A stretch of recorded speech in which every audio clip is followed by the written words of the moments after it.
Assalamualaikum warahmatullahi wabarakatuh. Sahabat ilmu kosong yang dirahmati Allah, pada video yang lalu kita membahas tentang zikir nafas dan pada kesempatan kali ini kita masih akan membahas tentang seputar zikir nafas yaitu turun naik nafas. Mari simak videonya. Pertama-tama jika asma Allah diucapkan sekali saja dengan lisan, itu disebut zikir atau mengingat lisan. Namun jika nama Allah diingat dengan hati, maka itu akan sebanding dengan 35 juta ucapan-ucapan zikir lisan, itulah zikir hati atau zikir sir. Subhanallah ya sahabat. Ada 35 juta pembuluh darah dalam tubuh, dan semua terhubung ke jantung. Jika nama Allah diucapkan bahkan sekali saja dengan hati, maka semua yang mengalir mengucapkan juga. Rasulullah Shallallahu Alaihi Wasallam bersabda, "Wahai Abu Dzar, berzikirlah kepada Allah dengan zikir hamilan." Abu Dzar bertanya, "Apa itu hamilan?" Sabda Rasul, "Khofi atau dalam hati."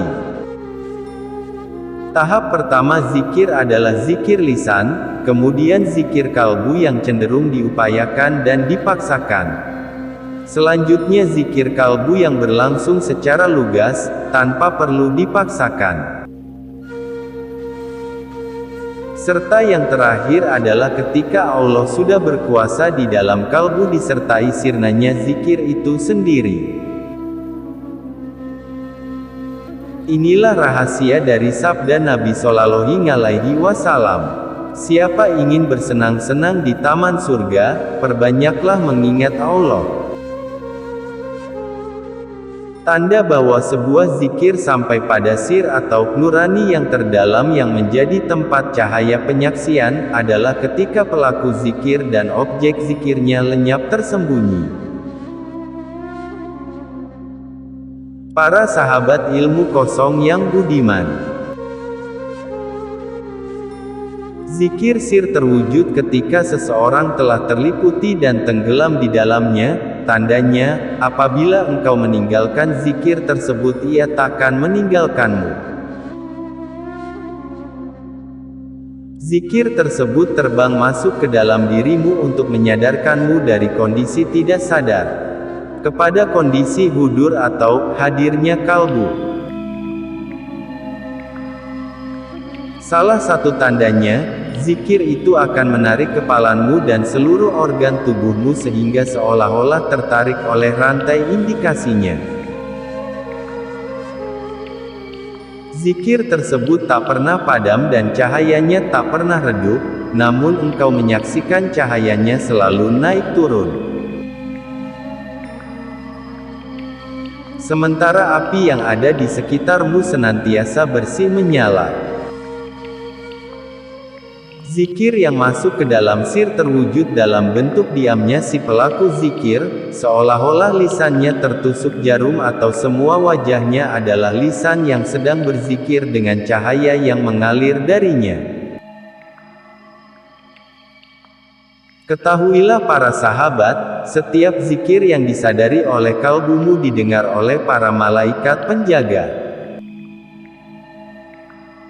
Sebab perasaan mereka beserta perasaanmu, di dalamnya ada sir sampai saat zikirmu sudah gaib dari perasaanmu karena engkau sudah sirna bersama Tuhan, zikirmu juga gaib dari perasaan mereka. Kesimpulannya, berzikir dengan ungkapan kata-kata tanpa rasa hudur atau kehadiran hati, disebut zikir lisan. Berzikir dengan merasakan kehadiran kalbu bersama Allah disebut zikir kalbu. Sementara berzikir tanpa menyadari kehadiran segala sesuatu selain Allah disebut zikir sir. Itulah yang disebut dengan zikir khafi.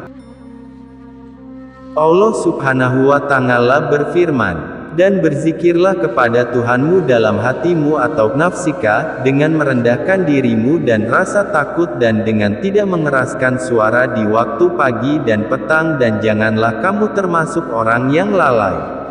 Al-Quran Surat 7-205. Rezeki lahiriah terwujud dengan gerakan badan. Rezeki batiniah terwujud dengan gerakan kalbu. Rezeki sir terwujud dengan diam, sementara rezeki akal terwujud dengan fana dari diam sehingga seorang hamba tinggal dengan tenang untuk Allah dan bersama Allah.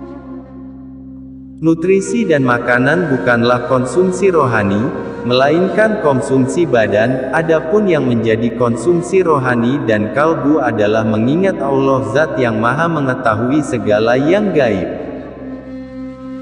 Kemudian, Allah Subhanahu wa Ta'ala berfirman, orang-orang beriman dan kalbu mereka tenteram dengan mengingat zikir kepada Allah.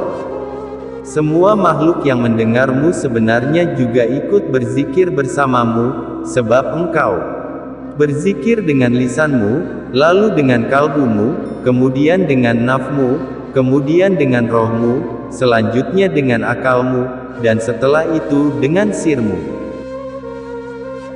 Bila engkau berzikir dengan lisan, pada saat yang sama semua benda mati akan berzikir bersamamu. Lalu, bila engkau berzikir dengan kalbu, pada saat yang sama alam beserta isinya ikut berzikir bersama kalbumu. Kemudian bila engkau berzikir dengan nafmu, pada saat yang sama seluruh langit beserta isinya juga turut berzikir bersamamu. Bila engkau berzikir dengan rohmu, pada saat yang sama singgasana Allah, Arsy, beserta seluruh isinya ikut berzikir bersamamu. Bila engkau berzikir dengan akalmu, para malaikat pembawa Arsy dan roh orang-orang yang memiliki kedekatan dengan Allah juga ikut berzikir bersamamu.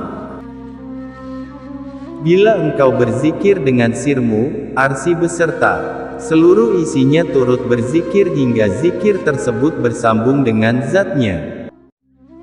Imam Al-Bakir dan Imam Ash-Shadiq alaihi salam berkata, para malaikat tidak mencatat amal solih seseorang kecuali apa-apa yang didengannya.